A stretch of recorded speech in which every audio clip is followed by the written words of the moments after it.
Greetings, all. Join us as we delve into ancient Greece, about 1000 to 400 BCE. We won't be covering all of that today, but we'll get all the way from the birth to Marathon.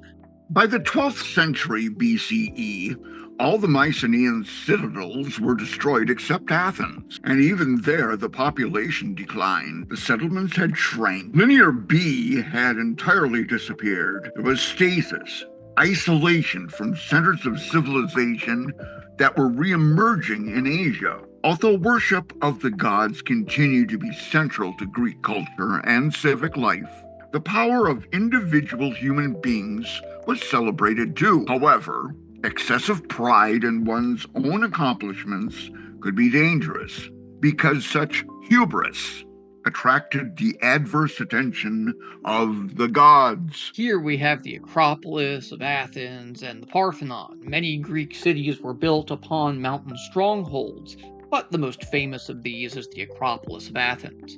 First settled in the Neolithic period, it was first a fortified palace during the Bronze Age, allegedly that of the hero Theseus, and then a precinct sacred to the goddess Athena, or Athena if you prefer, for whom the city, of course, is named.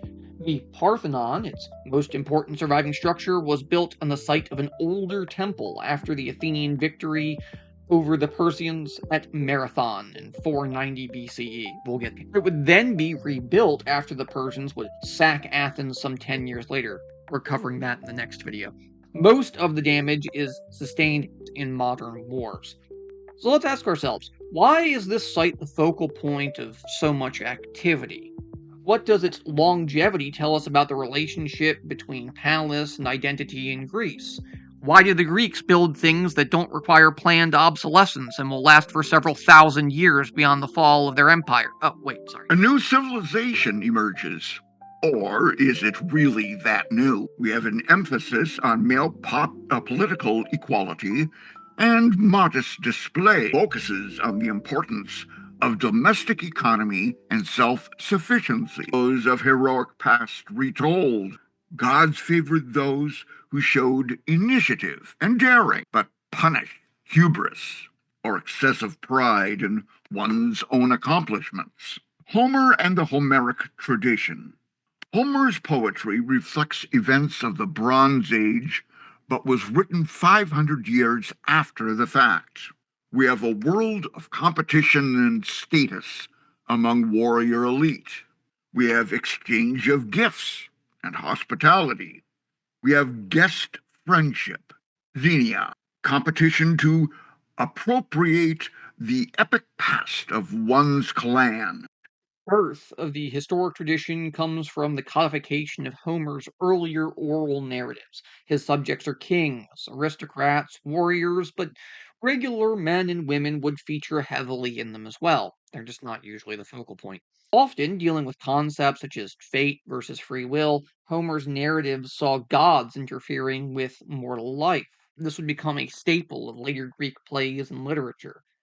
As historians, we know that narratives, especially oral ones, can be problematic, often a blend of real people and the fantastic, and they cannot be taken as factional accounts in their own right. However, by examining the works such as the Iliad, we can learn several things. There was a significant war the Greeks referred to as the Trojan War. The hoplite featured prominently as a heavy foot soldier. There was their use of military technology, such as the use of slings and casting of stones, in addition to spears, swords, and more. The Greeks value lineage and may have engaged in single combat, as well as much, much more. Stories can provide far more cultural information, little daily details, even if they are not factual accounts in their own right. Now let's continue Homer and the Homeric tradition. We have the Iliad and the Odyssey. Now these were first sung as part of an oral tradition and were finally written down around 800 BCE. They were of tremendous value to historians, but presented analytical challenges. We have the Aristoi, the best men. We have new social division based on wealth rather than birth. The Aristoi, the best men, who sought to emulate the heroes of the past. We have competition, status, and the warrior elite. We have hero cults. There's a new social division based on wealth rather than birth. The Aristoi, the best men who sought to emulate the heroes of the past. The rhapsody Homer wove together the poetic pieces, specifically the Odyssey and the Iliad, around 800 BCE when they're written down. By 1000, Greece is in a relative period of peace. We have the standards of living improving. We have increased contact among settlements, as well as new pottery styles and the reemergence of trade that lead to the formation of these epics. Now we have the rise of the Polis. There are dramatic changes in the 9th century. We have contact with Phoenicia and the adoption of an alphabet. They were copying Phoenician designs for commercial vessels and launching trading enterprises. We have rapid population growth. Villages grow into towns. We have the emergence of the polis, an urban feature central to Greek life. We have union of country and town. Stoicism. Now let's go into detail. Some features of the polis. We have the agora, which is a marketplace, where meetings were held, businesses were conducted in open air. Gesti, which is an urban settlement. The Kora, which is land which might support several other towns. Other polis, or villages. The Acropolis, this is the high city. And we have the temple precinct. So let's discuss the historical forces that tended to bring the police together, as well as those that discouraged collaboration. Consider geography as well as cultural individualism, the very role of the hoplite farmer, which we'll get into in a moment, but particularly the focus and emphasis on small size government, local governments. Let's take the Attic Peninsula here as our example. This map highlights the numerous polis which dot the Attic Peninsula. It also shows the surrounding territories of Euboea, Boeotia, and Megaris. Consider the scale of the map and the geography of this peninsula. Notice how small it is. Where is Athens located? How do natural boundaries appear to affect patterns of settlement? Why would citizens of either Attic polis be regarded as citizens of Athens, even though they did not live in the city itself? Let's begin with colonization. In the 8th and 7th centuries BCE, the Greeks developed sophisticated trade networks throughout the Mediterranean. They had colonies as trading posts for Corinth and Athens, dependent on the mother city. They were far flung along northern Mediterranean coast and the Black Sea, southern Italy and Greece, as the Magna Graecia. Let's discuss the implications of the Greek expansion into the Mediterranean. We have Greek art, architecture, as well as religion, and mundane factors such as diet, all becoming standard features of cultures throughout the Mediterranean coastline. This influence can still be seen today. What motivation did the Greeks have? Let us consider land hunger, trade, political unrest, and overpopulation. This brought Greeks into contact with Phoenicians, the Egyptians, and other Greek speakers, barbarians, bara. Bar. So, Greek colonization here, as of 550 BCE, compare this map to others in your book. How do you account for the differences in Greek and Phoenician patterns of colonization? Were Greek colonies likely to compete with Phoenician ones? Where were such conflicts most likely to erupt? These colonial actions created a pan-Hellenistic world. Contact with other cultures sharpened the Greeks' self-awareness as Hellenes. This could lead to political cooperation, but Panhellenism All Greek activity was best seen in Panhellenistic festivals, such as the Olympic Games in honor of Zeus, beginning in 776 BCE and limited to Hellenes. The Panhellenistic shrines, such as the Oracle of Delphi, where the priestess of Apollo would answer the questions of suppliants, and the attendant priest would commit the answer to verse. Events and activities would strengthen the Greeks' awareness of a common culture. When faced with a common threat, Greeks would rally together against the non Greeks. Here's a charioteer and his team racing at the Olympic Games. Chariot racing was the most prestigious and expensive event in the Olympics, since only the very wealthy could afford to maintain and, of course, transport a racing team. All the glory of a win accordingly went to the owner, not the charioteer nor the trainer. Since women are forbidden to compete in the Olympics, sponsoring a team was one of the only ways a woman could claim an Olympic victory. While the Olympic Games spread culture in times of peace, the hoplite was the military arm of the Greek world. Citizen soldiers are hoplites after the hoplon, which is a large round shield. Hoplite panoply was shield, spear, sword, and greaves, which could weigh 70 pounds. Soldiers stood shoulder to shoulder in a phalanx formation, several columns across and deep. The shield was in the left hand, thrusting weapon, sword or spear, in the right hand. The approaching phalanx appeared as a marching armed wall. The hoplite, or hoplitai if you prefer, would be named after the Greek hoplon, which is a heavy infantry warrior, often in lamellar or bronze armor. The term hoplon refers to their equipment broadly speaking, but more specifically their shield. Being close to each other, surrounded by hoplite neighbors, and in constant disagreement with their neighbors, this would lead to violence. Therefore, the defense of a polis would require a militia. Able bodied citizens would begin to equip themselves for battle and train. These farmer soldiers would use their wealth to buy their own equipment. We'll get more into how they funded this expensive infantry fighting force later.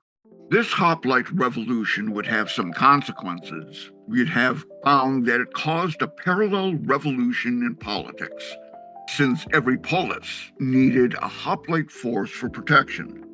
The polis had to give those who could afford the panoply a larger share of political power. The citizen soldiers formed a new hoplite class and demanded more political participation. The hoplite class could be co-opted by an aristocratic faction of a tyrant. Tyrannies existed across the Greek world, anywhere from the city-states to the islands of Sicily and Samos. The great age of Greek tyranny dates to 750 to 500 BCE, ending with the ouster of Hippias. However, it could extend farther back to the 4th century BCE, owing to the despotic rule of Cassander in Macedonia, as well as the tyrannies of Dionysius I and II in Syracuse.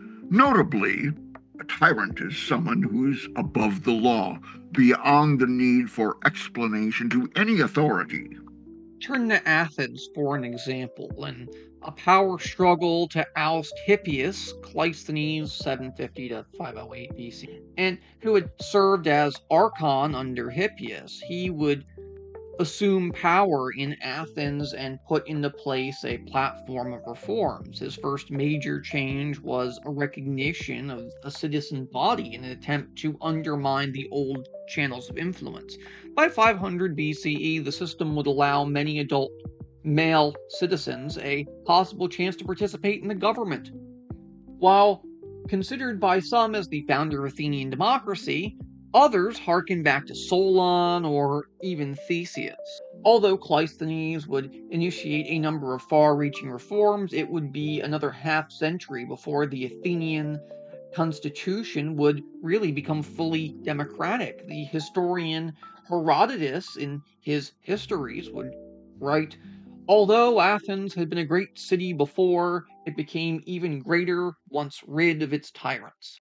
It would be the responsibility of the hoplite, the citizen soldier, to keep the governmental power in check. Here is the hoplite infantry advancing into combat. This Corinthian vase, dating from around 650 BCE, deploys the earliest known depiction of hoplites fighting in a phalanx formation.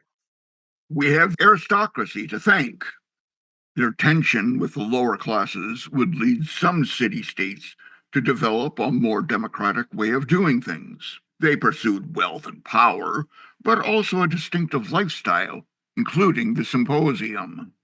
Elite party, where men would enjoy wine, poetry, and entertainment. Respectable women and non aristocratic men were excluded. Democracy, seen by Aristotle as mob rule. Modern democracy is closer to a polity. Let's be real, it's more of an oligarchic state run by the wealthy than a true democracy. Social, aristocratic culture was common, as discussed by Plato. Over time, aristocratic circles would form, leaving many excluded from power, such as the disaffected aristocrats who could appeal to the hoplite class and attempt a tyranny. A tyrant would take control of the polis by force with the support of the hoplite class. This leads to an unstable government which would rarely last more than 2 generations and could give way to a demos or an affirmative group, some other form of democracy. Now, it wasn't all men all the time. Take Greek poetry, for example. Now, the Archaic Age aristocratic entertainment was lyric poetry, poems accompanied by the music of a lyre. Most famous poet, a woman, Sappho, from 620 to 550 BCE, a Mytilene on Lesbos. He composed songs for a wide array of occasions and mood: courtship and marriage, longing and desire, loss and old age, and sometimes she addresses her poems to men, although more frequently she dedicates them to women. And surprisingly, this actually leads to some gender historians considering whether or not she was also homosexual, whether she was, by modern standards, gay. But that's up for debate in other interpretations. I'm not getting into that here.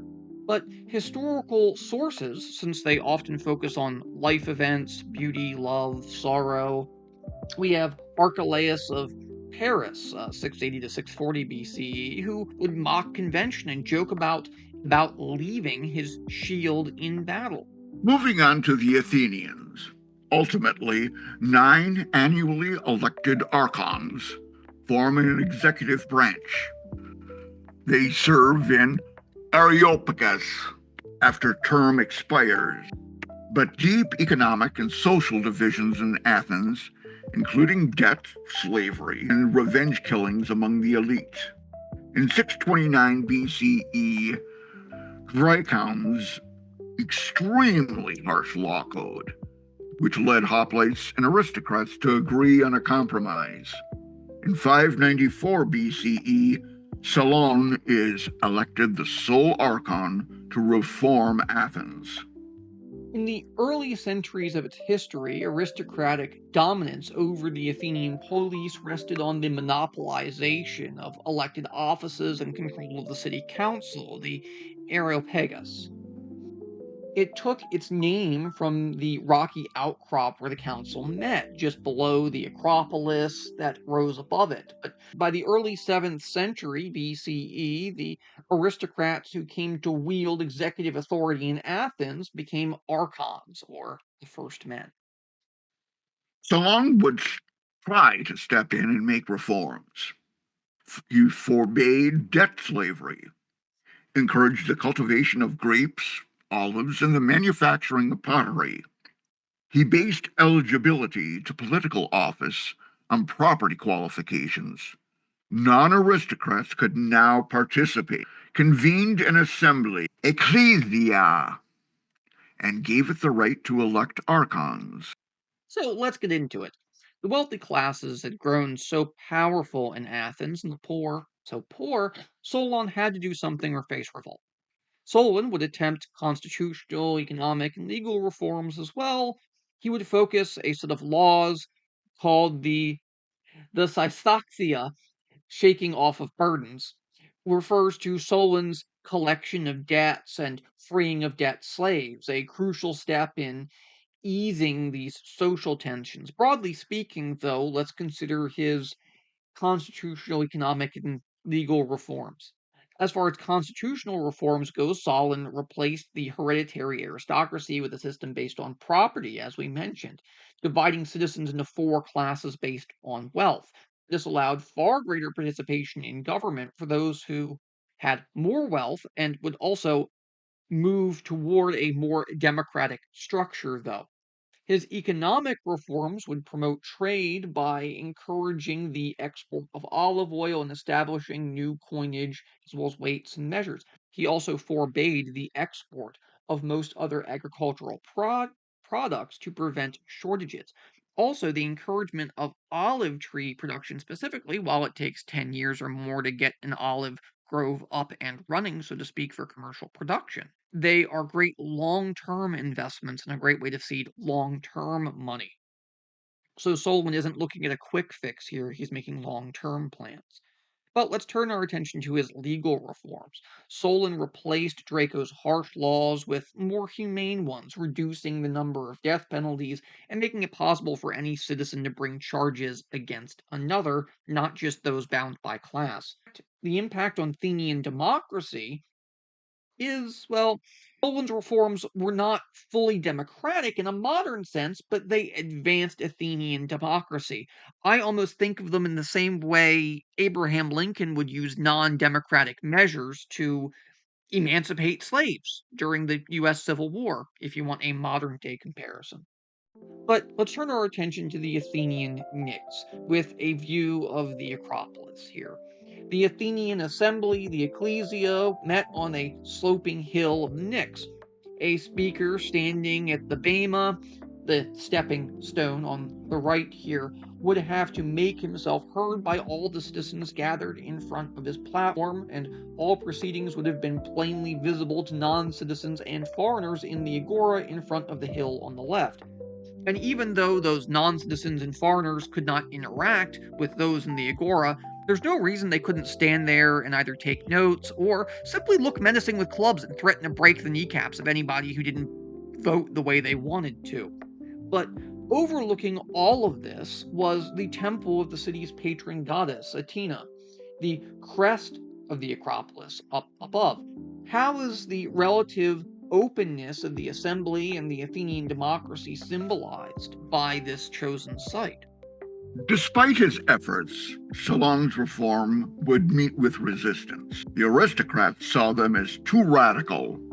Demos, not radical enough.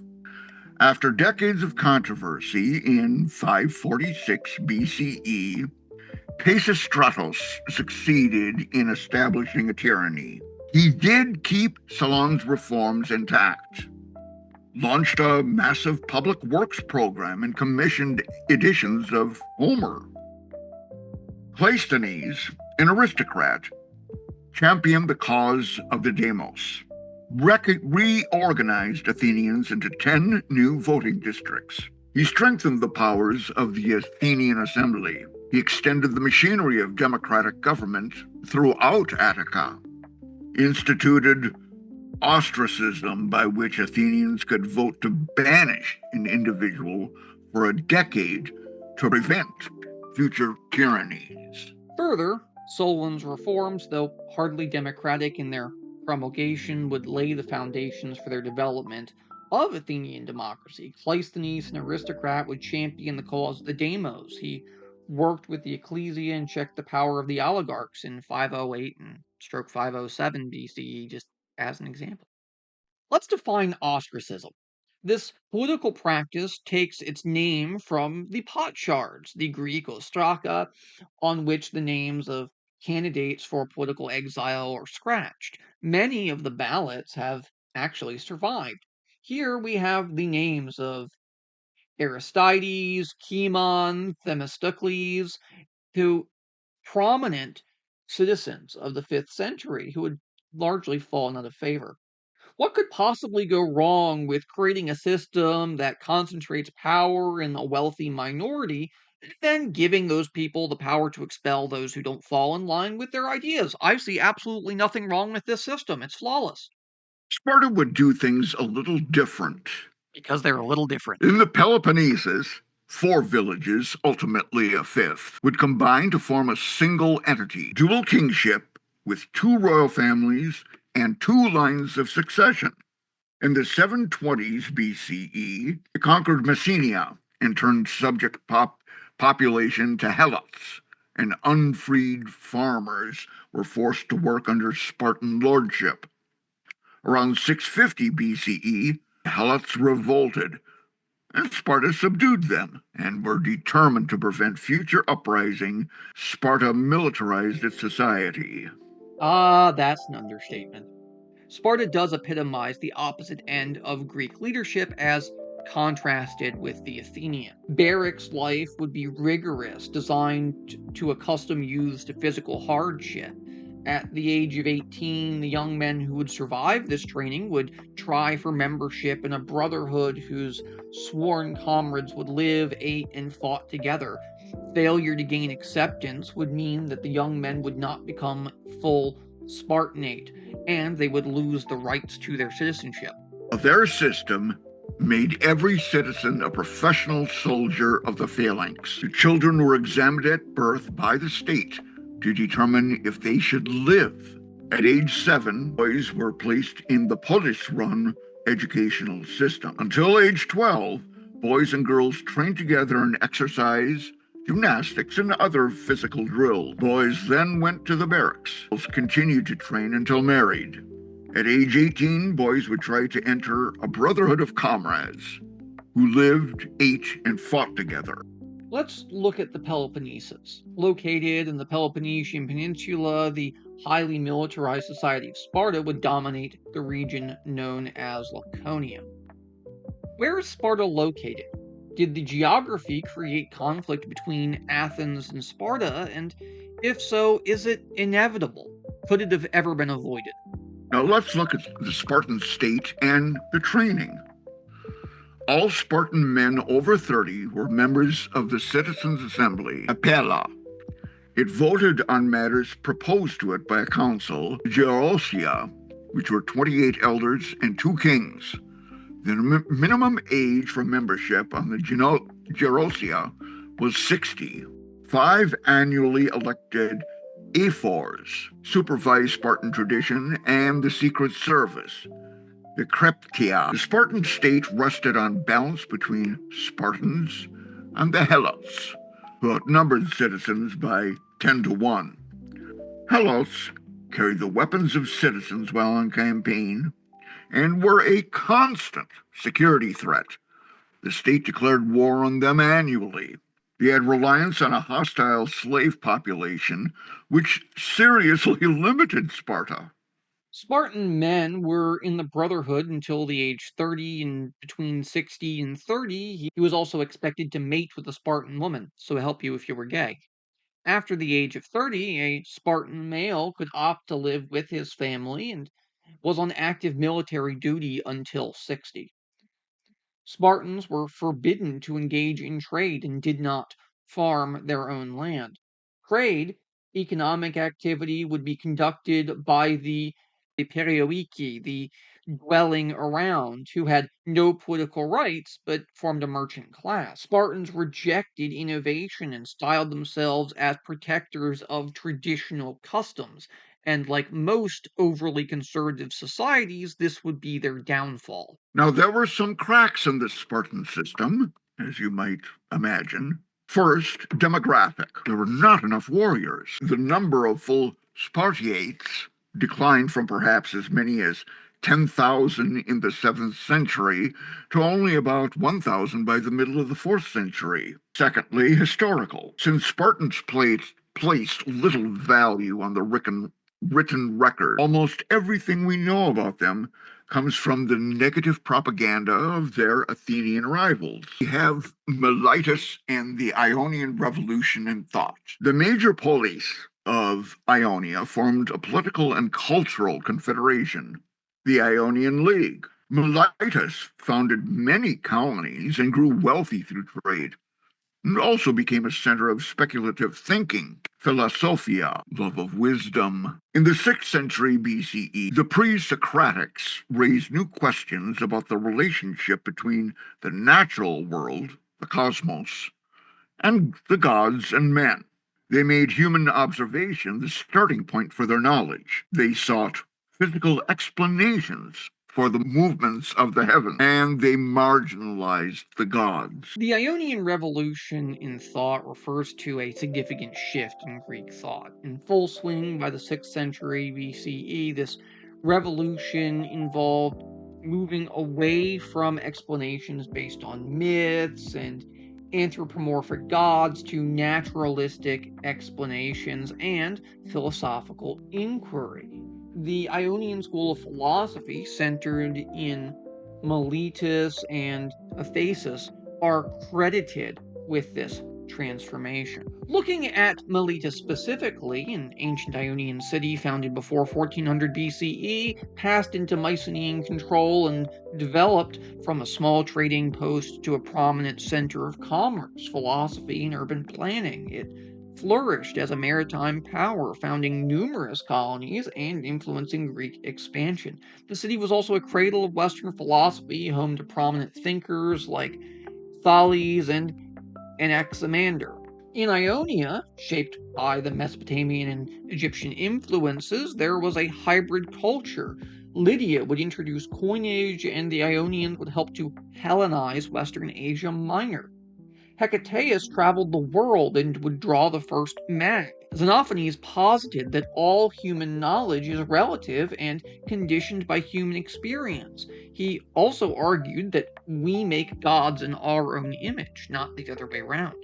Ionia, Lydia, and the Persian Empire. During the 7th and 6th centuries BCE, the Greek cities of the Ionian coast were the cultural and commercial leaders of Greece. But during the 5th century BCE, after the Persians conquered Lydia, they lost this position to Athens. Where are Ionia, Lydia, and Miletus on this map? How does Ionia's geographical position help us to explain the change in its fortunes? How might this change have influenced Ionian attitudes toward the Persian Empire? How might this change have influenced Ionian attitudes toward the Persian Empire? Now let's turn our attention to the Ionian Revolt, 499 to 494 BCE. In 501 BCE, Miletus was governed by Aristogoras, a tyrant who owed his power to the Persian emperor Darius. But he rallied Miletus and the Ionians to revolt against the Persians. He sought aid from Greece and received 25 ships from Athens and Eritrea. The Ionians burn Sardis, but by 494 BCE, Darius extinguishes the revolt. Darius would decide to punish Athens and Eritrea. In 490 BCE, he sent 20,000 soldiers into Greece. They burned Eritrea and deported its population to Mesopotamia. The Persian forces would then cross to Attica, landing at Marathon, 26 miles from Athens. And who boy, would that be a mistake. Herodotus, the recorder of these events, examines the roots of the conflict between the Greeks and the Persians. He determines that they ultimately reside in a political conflict in Miletus itself. We're going to get to the fallout of Marathon and the Greek victory over the Persians next time. So tune in next time to see, of course, probably the most famous battle in Greek. All right, y'all, take it easy.